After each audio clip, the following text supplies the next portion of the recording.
Good afternoon. Today is Wednesday, September 10th, 2025. I am Letitia Politti. I am the chair, and this is a New Bergen Large City School District Curriculum Committee meeting. Can we please go around the room and introduce ourselves? John DeRay, Board President. Sade Bergs, Board Trustee. Onyx Peterson, Deputy Superintendent. Mark Levenstein, Board Member. Shannon O'Grady, Assistant Superintendent of Curriculum and Instruction, Elementary. Oh, we have to share, sorry. Elisa Soto, Assistant Superintendent of Curriculum Instruction in the secondary level. And I also want to mention that we have a number of directors in the audience as well. We do. Thank you for joining us. So with that, I will turn it over to our C&I department, whoever would like to take the lead first. I will. So we can start with, we just did introductions. I guess we can start with 1.02, professional learning for the year so far. And we are happy to report that we've engaged in a variety of professional learning so far this year. There's the schedule right up there for you to see. It was very successful on the elementary level because we have an abundance of resources. We were able to conduct those professional learnings virtually.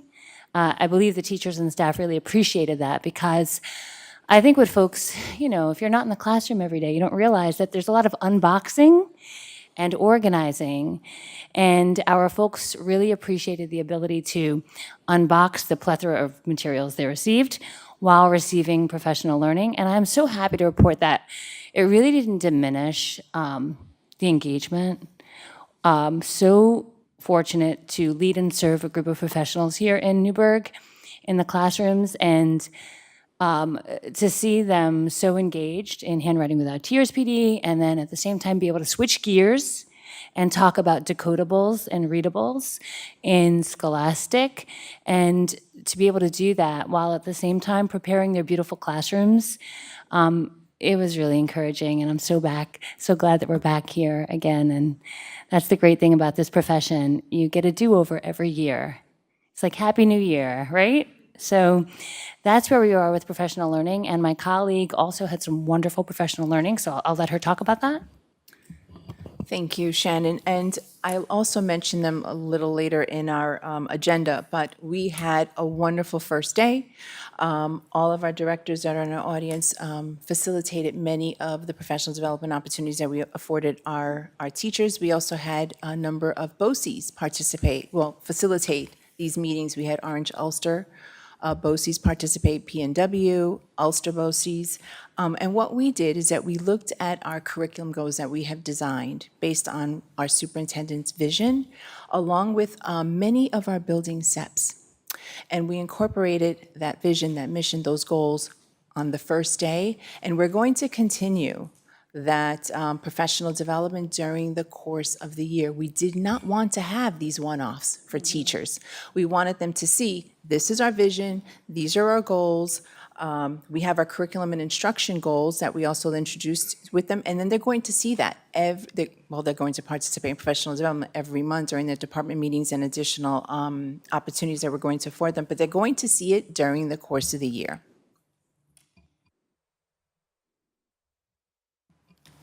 Do you have any questions about that, or should we move on to the next item?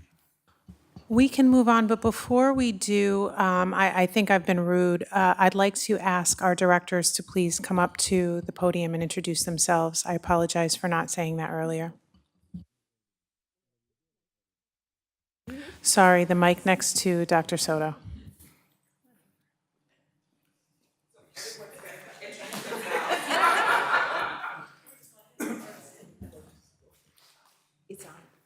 I'm Jason Gerard. I'm one of the directors of Exceptional Learners. It's a pleasure to see everybody today.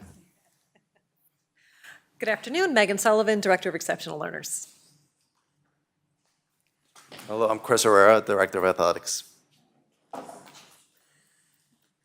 Hello, Kristen Johnson, Director of Fine and Performing Arts. So nice to see you all. Hello, everyone. I'm Carolyn St. Louis, Director of Humanities. Hello, Maria Pushkancer, Director of Middle Level Education. Michael Jernigan's Director of People Personnel Services. Good evening, everyone. Dr. Chastity Martinez Morales, Director of Language Acquisition. Thank you all for introducing yourselves, even though it's a little awkward to kneel down to the microphone. But also, thank you for being here and for supporting this committee. I appreciate you. So yes, we can absolutely move on. Great. So this is basically an overview of what we offer on the elementary level relative to resources. So these are Tier 1 resources. So when I say Tier 1, thinking about like the tiers of a wedding cake, TIER, right? So Tier 1 meaning for all, for everyone. And so some of the offerings we have here at elementary are iReady Math, Diagnostic, and the Reading Diagnostic. So when we think about diagnostic, what does that mean? Well, it's like diagnose, right? When you think of when you go to the doctor and your doctor diagnoses something, right? So that's the purpose of the diagnostics. It's to let us know where our students are. And the purpose of a diagnostic is not only to tell us where students are, but then to inform planning, right? Because why are we assessing if we're not using those assessments to inform our instruction? And so I apologize. I know some of you may know this already, but I want to make this accessible for everyone, you know, so that I know some of us are educators at the table, but the folks listening at home may not be. And so I think it's really important to deconstruct the verbiage. As an educator, we sometimes get wrapped up in acronyms and initials. And so I think those initials and acronyms can be intimidating sometimes to folks. And so please feel free to stop me if I'm saying something that you feel isn't clear for the greater audience at large. And so those diagnostics will be taken 3 times a year. And then as part of iReady, we have something called an oral reading fluency screener, which really focuses more on decoding. So when we talk about the science of reading, we know that it's multifaceted, right? There's more to reading than just decoding. But we also know that decoding is really important. So being able to sound out words, right, and being able to identify capital letters, because the cognitive lift is too heavy once you get to 2nd and 3rd grade if you cannot recognize letters and letter sounds, right? And so we want to make sure that we know where our students are relative to that. Then, of course, we're continuing with ARC, the American Reading Company, because while that may have been confusing for some, the way that we work in Newburgh is we engage in shared decision-making, right? And so we can't simply abandon a Tier 1 reading curriculum without engaging in a process of shared decision-making and a replacement. And so that having been said, it may look different this year, ARC, because we're asking folks to do some pen to paper work.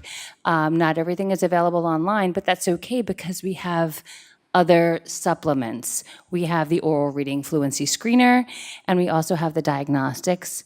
And so I feel as though there's really not much of a gap. It just might be a little bit different. We also have UFly, which is out of the University of Florida. And so that's wonderful because we know that the teachers and staff were asking for more phonics and phonemic awareness in concert with Heggerty.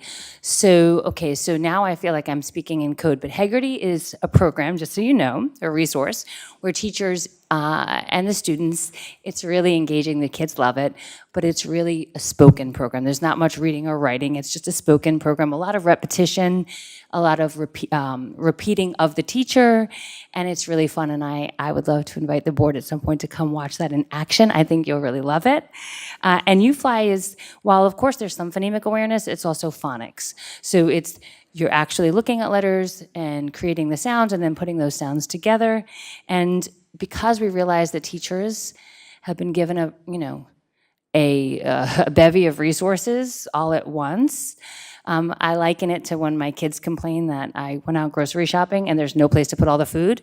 And I'm like, that sounds like a good thing, not a problem. But of course, you want to make sure that you're putting the ice cream in the right place or it'll melt, right? So with the resources they have, yes, that's a wonderful thing. They have resources, but they're useless unless we're using them the right way. And so what I didn't want was teachers to feel the pressure of, we have to roll this out just because. And so we're moving slow in the beginning to go fast. And so we're going to roll that out this month in professional learning teams, and then we'll bring it to the students in October. And then we have handwriting without tears, which is also new. And once again, a program where students are able to engage in the writing of letters, all connected, right? And they receive professional learning on it. And then we have other supplemental materials for Tier 2 and Tier 3. Some of them will be rolled out later in the school year, and some of them as late as next year because they're 2-year programs like Wilson. So that's an overview, and I'm happy to answer any questions. I gave you a lot of information. Yes, thank you, Dr. O'Grady. Does anyone have any questions? Go, Mr. Levinstein. Well, not so much a question, but a statement, but because it does seem like it's a lot, and maybe some of these items will work better for some students and other items for different students. So as long as it is something that the teachers are able to control, I think it's good to have these different options available. Thank you for saying that, Mr. Levinstein. 100%. So as a teacher in the Bronx for more than a decade, I really believe that we have to respect our teachers as professionals, and there has to be a level of autonomy. Obviously, we need horizontal and vertical alignment. I'm not saying that everybody goes rogue, right? That's not great either. But our teachers here in Newburgh on the elementary level, because that's what I represent, I can tell you that they're making really informed, data-driven decisions. And I think it's really great that they have these resources. And I think we need to trust them while at the same time giving them the supports they need to make the decisions for the students in front of them. Because let's face it, they know the students best. I can make these decisions here, but I'm the assistant superintendent of CNI. They're with those kids every day. And so I think you're absolutely right that they have these great resources and they're the decision makers, data-driven instruction. I have a question and a statement. I wanted to know, with our previous acting superintendent, she did bring in some reading programs because we know it was a big deal with the science of reading being considered as a program and then it was compared to ARC, but then we did find out that that is a study.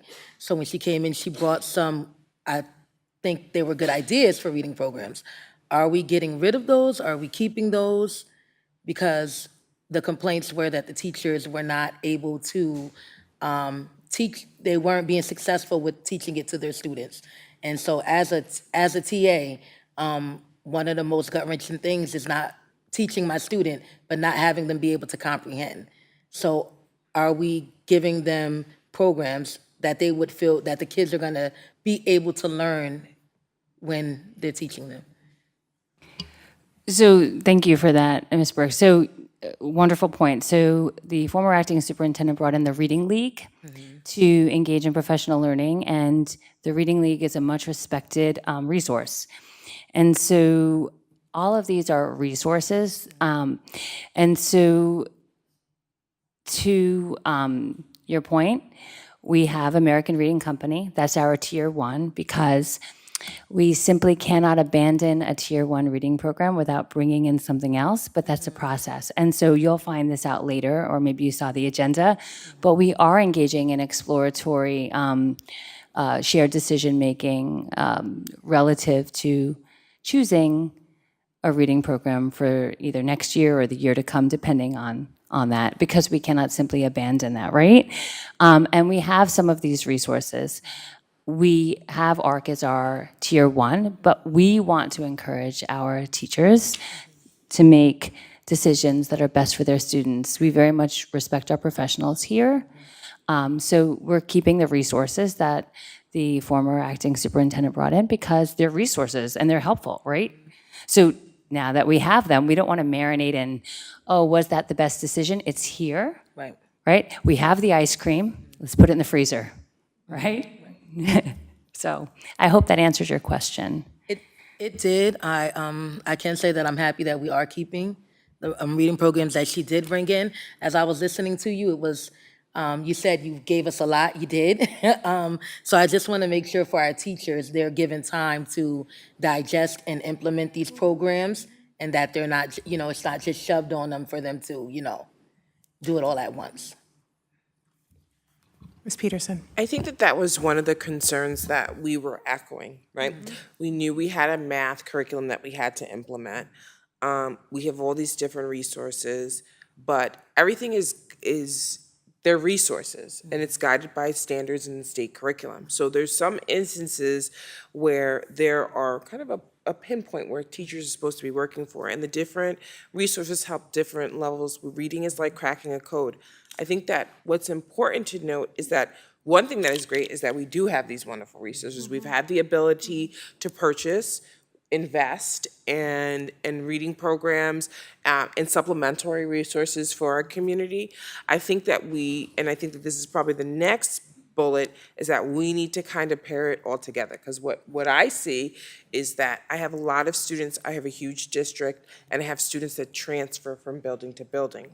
And one benefit that ARC did have is that, for the most part, the pacing across the district was the same. So if a student, for whatever reason, unbeknownst to them, they had to change buildings, or they might have had a program change in another way, that was one thing that was consistent about the reading program, and it's something when the shared decision-making committee does happen that I'm going to voice, because I do see that. And from classroom to classroom, for whatever reason, we want to make sure that there's some consistency in that core resource, but we also need to have a shared decision-making conversation around those things. Thank you, Ms. Peterson. I'd also like to add that I agree with you. We do not want to bombard our teachers. As a teacher speaking, a new math program and a new reading program to be trained in and implement all in 1 year, in addition to the very high workload that we carry, is a lot. And we have, as a trustee, we have invested a lot of money in ARC. And as a parent, I can say I've had 3 children go through ARC who have been very successful. And we know that one size doesn't fit all. I do have a 4th grader right now. If you were to give her UFly, it wouldn't be appropriate for her because she doesn't need phonics work. ARC would be appropriate. So I am in support of Tier 1 being ARC, and then we supplement with those resources that we have so that the teachers can best address the needs of their students, and they can use the program that best fits that population. But I do just want to clarify, so ARC would be our Tier 1, and I'm going to assume that UFly and Hegarty are our Tier 2, and... No, Hagerty and UFly are also Tier 1, right? But Okay. they're for K1 and 2 and pre-K as well. So let's say, okay, so here's the hope, right? You get to 3rd grade and you're reading to learn, right? We hope that's the goal, right? So K to 2, you're learning to read, and then 3 to 5, well, in the elementary level, you're reading to learn, right? But let's just say that you weren't able to crack the code, right? So now I'm a 3rd grade teacher, and I'm sitting there, and I have, little Elisa, and the cognitive load is too much. She's not able to yet read to learn because she's struggling with phonemic awareness or phonics. Well, now, we talked about the tiers, right? I can throw Elisa, and I can throw Mark, and I can throw Letitia in a group, right? And that would be, maybe they're struggling with the same thing, and that would be Tier 2 instruction, targeted instruction in a small group, right?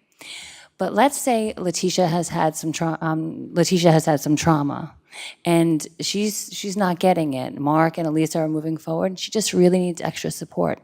So that would be Tier 3 instruction, right? She would get intensive individual instruction. And what's wonderful is that our teachers are learning more skills relative to phonics and phonemic awareness through the UFly manual, so that's great. It's a resource, right, that they can use. So that 3rd grade teacher that's standing there can say, oh, wait, I'm going to use that UFly manual. I'm going to use those UFly resources as one of the many resources that I would choose as a learned, autonomous decision maker, right, as the teacher, and then use that to help my students. And so they do have access to those resources, but as you get up in the grades, the hope is that decoding is mastered, of course, by 3rd grade. But if it's not, which it often isn't, they have resources to supplement that.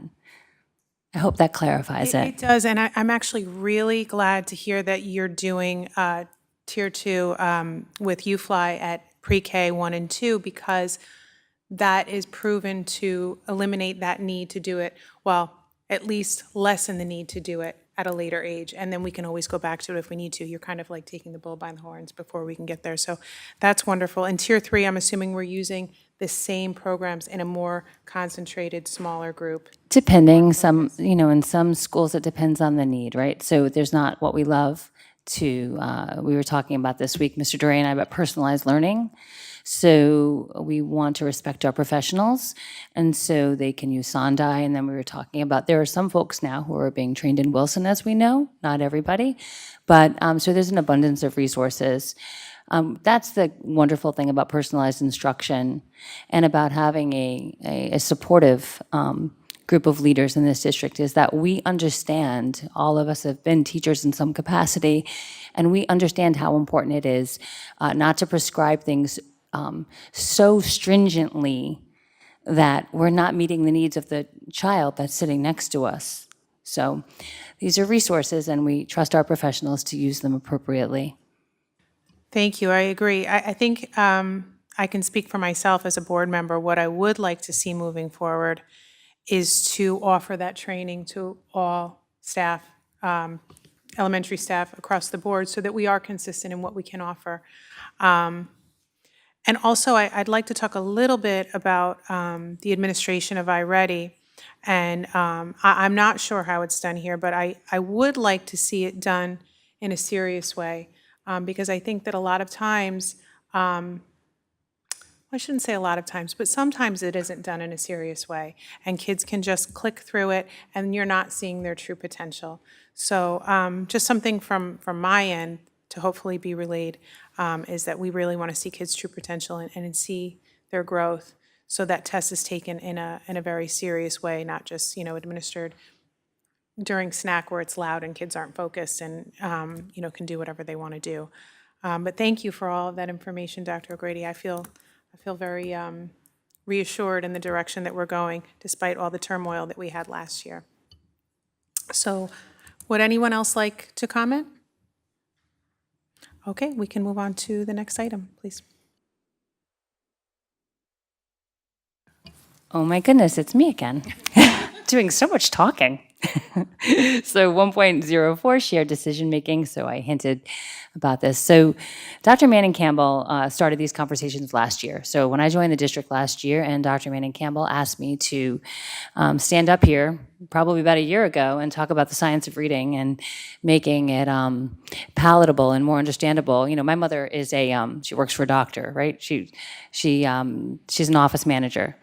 And so sometimes I will speak in educational ease, and she says, I have no idea what you're talking about, right? And so that's why I say when I present, I'm never talking down to folks intentionally. It's more like not everybody listening knows the jargon, right? Just like when she starts talking about HMOs and plans, I'm lost, right? And so, so when we talk about shared decision making for Tier 1, we're talking about an English language arts curriculum resource, right? And so we cannot simply replace Tier 1 instruction without a replacement. So whether you love ARC, whether you hate ARC, there is a process, and we work for students, right? And we cannot take something away without replacing it.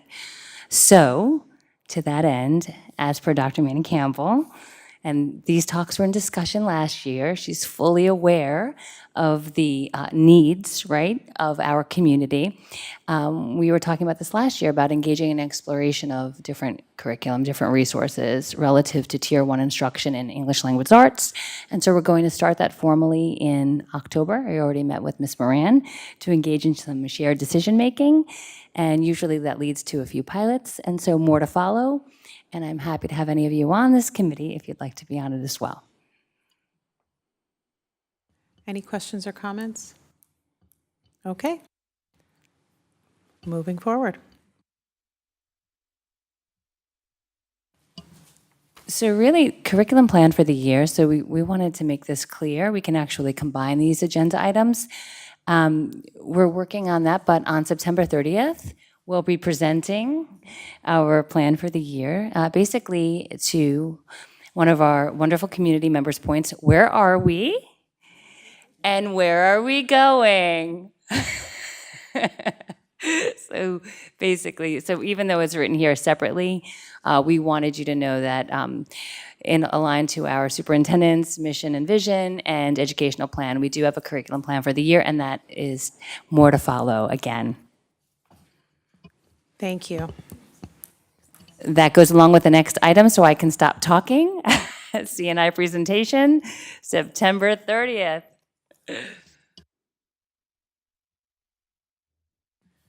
Dr. Soto? Yes, thank you. So I just want to just briefly share the attachment that we have up on top, but I do want to share, really highlight what we did in the middle school level and some of the resources that we are introducing this year. So in the secondary level, this year we introduced Education. And so Education is a school model and a curriculum approach that combines academics along with character development. And we thought that was the most appropriate place to introduce this model.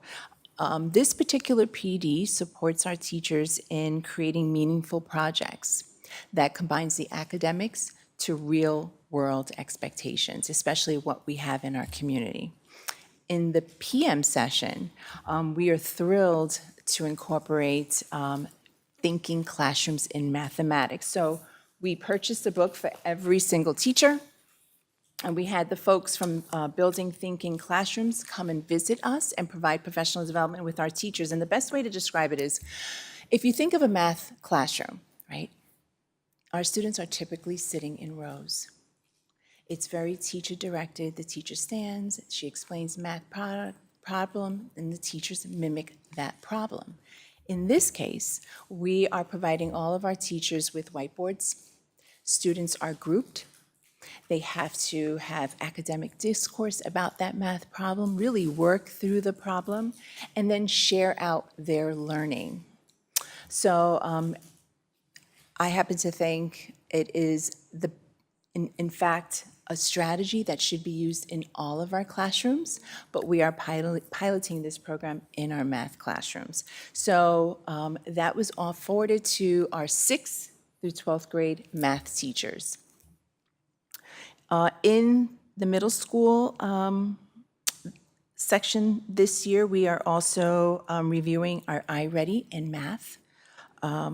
We have, our focus really is literacy and engagement. We're offering we want our teachers to foster analytical skills in all of our classrooms. But again, the focus in our math classrooms was our Building Thinking classrooms. Any questions about the middle school math program? Mr. Levinstein? Sure. Well, this was at the high school level, but it No, sounded. middle school level at this point. Okay. Well, I just wanted to make a point. What we saw today when we went is students or classrooms that were designed to have problems report out just to the group first and then to the whole classroom. And it was very interesting. And it sounds like what you're describing there. And to go back to your thought, this is not a one-off, right? This is something that we've introduced come September, and it will be built upon every single month during the course of the year. Because we don't want teachers to feel overwhelmed, or we don't want teachers to believe, oh, this is something new that I have to learn. No, this is something that has to be incorporated in all of your lessons during the course of the year. Yeah, I love this. I love the collaborative problem solving. You know, this is 21st century education. I know when I first had to let go and let kids do that, I was like, oh God, I hope they don't, you know, fool around or touch each other or do something they shouldn't do. And you don't realize the power of a turn and talk, that a child can explain to another child in their own language something that I can't possibly explain to them. So I'm glad to hear that that's being implemented. Did you want to say anything? Okay. In the high school level, we provided professional development for our social studies teachers, again, very focused on literacy and engagement. We also had our library teachers participate in the professional development because they are supporting our social studies teachers this year in writing their research projects. So we thought this is a great way for our librarians and our social studies teachers to really collaborate on how to support our students. This year, we're really, really excited to elaborate on our panorama training. So we reintroduced Panorama with our English teachers. So we reviewed our general platform, which supports teachers in creating individual groups or tiered instruction. But we also introduced something that new to us, Solara. So Solara is an AI attachment, if you will. That's what they call it, to Panorama. And it helps teachers create lesson plans. Really creating an individualized education plan for each and every student. So we know at the elementary level, they should be meeting certain benchmarks, but unfortunately, we do have certain students that do not have that by the time they get to the high school. But they still need to meet every single benchmark. They need to meet the curriculum, right? They have to take that Regents exam in the 11th grade, so they have to read certain tests. Let's just take Romeo and Juliet, for instance. We have to read that text. However, you may be in 11th grade have a 11th grade readability rate, but I may only have an 8th grade readability rate. The teacher's allowed to, using Solara, and really provide detailed support instruction for that student so that when that student doesn't feel bad about not knowing all of the vocabulary for that text because it has been leveled for them. So when they are grouped, they can have that discussion, meaningful discussion about that text and know what and understand what the skills are that they need to pass that Regents exam. Really excited about that program. Again, in mathematics, our high school teachers really looked at our data this year, really took a deep dive in looking at our Regents scores. But in addition to that, looked at the skills that are attached to each math question on the Regents exam. And they were able to analyze trends. With that information, we can now create lesson plans for our students to support, that tiered support for our students. As directors and as in my role, now I'm able to look for professional development that's targeted on how to support our students that have certain challenges in those skill sets in mathematics. Moving on, CTE and technology. We are integrating Before we can mathematics. move on to that, I'm sorry, I just want to interject because I wanted you to finish. I didn't want to interrupt you. I am very excited about CNI, especially because about CTE, because I am a career and technical educator. But I do want to address the panorama. Oh, okay. I would love to learn more about what you're doing in the district with that. It's fascinating to me, the integration of technology. I wish that this came out 20 years ago, and the way it helps facilitate our multi-tiered support system. So if we could hear more about that in the future at curriculum. So, Mike Jernigan's is our go-to guru, panorama director. He has been great in supporting this initiative. We also, we're planning on a meeting with, and Maria Pushkanter as well, thank you. But we are planning on additional professional development for our administrative team. But yes, we are excited. The fact that we can just put in a little data about a student and what their needs are, or it's not always just about needs, it's about we have that student in our classroom that needs to be challenged.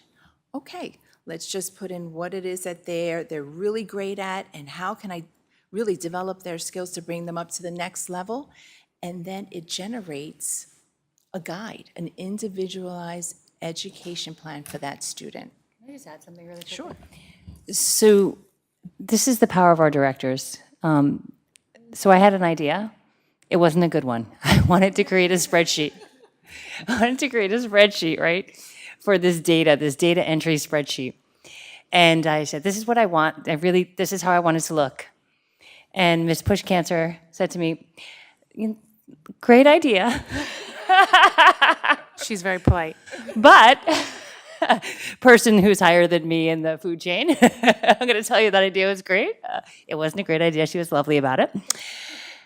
How about we use Panorama so that it's easier for folks in the schools to use and it's all in one place? And so that's the power of, shared decision-making and having this group of educators. And so, and just thinking about our wonderful directors that are sitting out there and then Dr. Morales-Martinez, I always get it wrong, Dr. Double M, just those folks, we have an idea. It might be a great idea, it might not be, but it can always be better and improved on behalf of children, right? And so having these wonderful systems and these experts who are expert at this, like Mr. Jernigan's, it's just a fantastic resource that we have here in Newburgh, and we're just so lucky that these directors are with us. I just wanted to say that. We're really lucky to have them. Dr. Manning Campbell.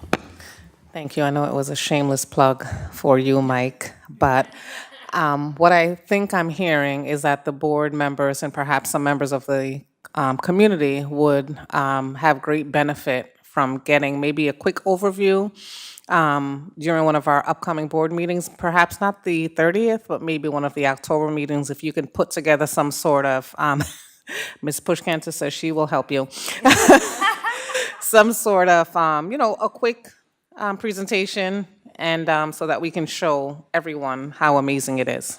Thank you. Ms. Peterson. And I have to, one person that really helped Panorama get off that we're not shouting out is Joe McGrath. Yes. I'm going to tell you, Panorama's integration was not easy. I know as a technology person, I struggled with it. It was massive. Like the integrations, we have a lot of different systems. And one of the things that always was said was that people wanted our information in one spot. Panorama has done that, but integration is very, very difficult. And Mr. McGrath worked that out. So big shout out to Mr. McGrath. I too talked to Mr. McGrath about it, and it was so cool, just the little bit of information that I was given. And just because I'm a teacher and I want to make sure everybody watching, or I know everybody in the room understands, but, when we talk about multi-tiered support systems, we take it for granted that everybody's watched the meetings and they're up to speed on that.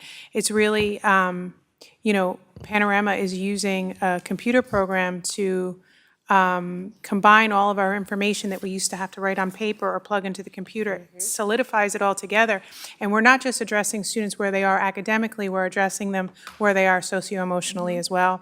And because we know now in 2025 that we can't just teach the brain of the child, we have to teach the whole child. So I'm really excited to implement this.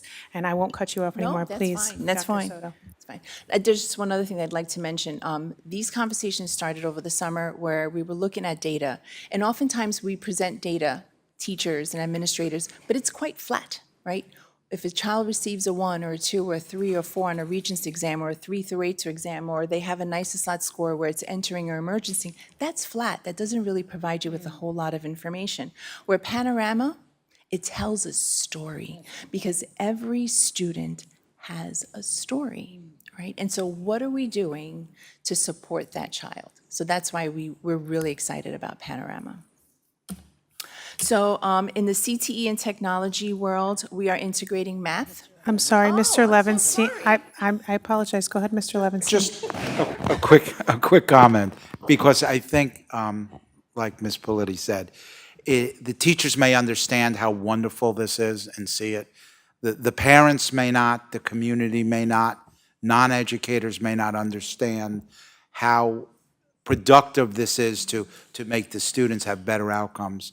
So yes, dumbing it down some, maybe, to people that don't understand the terminology, myself included, I think would be great to go forward with. Thank you.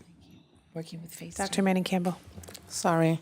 One of the other things that perhaps we can attempt to get off the ground, Ms. Peterson, if you could help me, I will perhaps not remember, is to maybe have a library, right, on our website so that the families who do not necessarily watch our meetings or attend our meetings, they'll have a place where we have these types of programs, the videos that they can see, they can go back to, and it lives in that virtual space. Here's an academic library of things, presentations that we've done to help you understand X, Y, and Z. So maybe that's something that we should also roll out. And I'm confident Mr. McGrath will be able to actually do that. Great idea. Thank you. Face is working on it. Dr. Campbell, Face is already working on it, and hopefully it'll be up soon. The last one they have to add is final forms. Yes, we're working on that. I'm gonna. And now to the best part, the CTE. Oh, that we're not there yet. We're just talking about what was what professional development in the high school. We're not in that Sorry, whole we're not there CTE. yet. No. Sorry.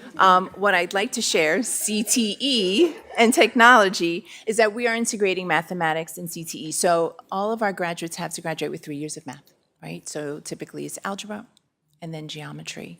And that third year math, some students choose not to go the traditional route. It could be calculus or pre-calc or algebra 2. They rather take math that will be useful in their world, in any profession that they're working in. So we are integrating math in, let's just say, welding or auto body. In that case, it's useful to them, and then they're getting their third year math credit. So that is something that we are working on. 612 world languages, where the teachers are creating proficiency, the professional development was proficiency mindset in world language classrooms. So really understanding, where's that beginner child? How am I bringing them forward to emerging? If that child is emerging, how am I helping them work towards transitioning and so forth?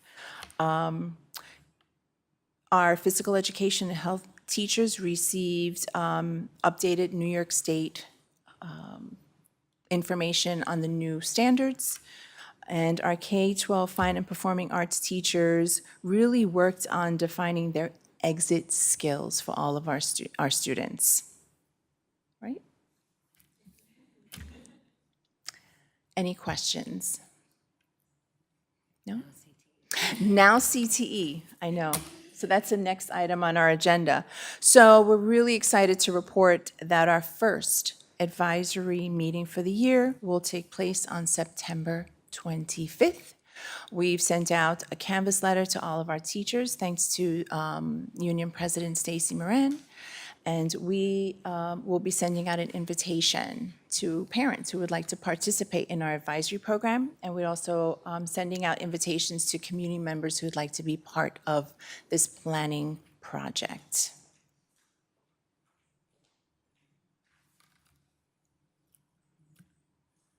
Does anyone have any questions? Oh, Ms. Peterson? I think that there, in terms of that, I know that Dr. Scholars is working with Mrs. Roing to update. I know that there was some concerns brought up last year in terms of where the status of certain things are. And a lot was incorporated in the design phase. So there are some things that, you know, that our supplies order is furniture ordered and all these different things. They're actively being ordered. I know this summer I even had to reach out to a cosmetology teacher because the basin was discontinued. So those things are ordered and coming in. Pedicure basin was not the one that she picked. So we were able to kind of swap that out and get that going. And, you know, we really just need the participation to kind of talk about it because this program is going to impact the 3 campuses. So we're looking forward to it. And we hope we get good reception. We already had a list from the unit. And, you know, we're looking to just build something beautiful together. And we will, because it is going to be beautiful. Dr. Manning Campbell? I'm sorry, I realized I did not share this last night, but Dr. Scholars will be sending out a survey. We are naming the building, and so we're hoping that we get that name from inside of our community to make sure that we are just not putting a name on the building, that we are very inclusive and including everyone's voice. So that should be coming out if it's not out, and it'll be up for about 1 week or so.